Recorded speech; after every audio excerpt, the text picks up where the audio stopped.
Aujourd'hui, il y a de nombreux outils de visioconférence qui proposent notamment des fonctionnalités de vote et de sondage. Est-ce que c'est une menace pour le business d'EasyQuorum?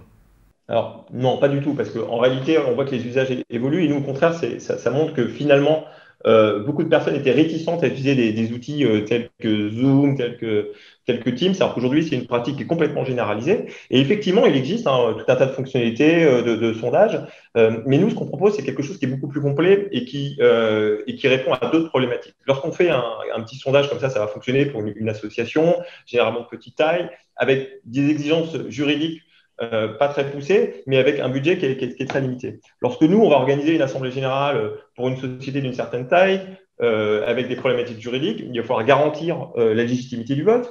Il va falloir ensuite envoyer une convocation. Et finalement, les quelques fonctionnalités qui pouvaient être utilisées par un Teams, elles s'avèrent insuffisantes. Un autre exemple, quelque chose qui est très généralisé aujourd'hui dans une assemblée générale, c'est le fait de pouvoir faire une procuration.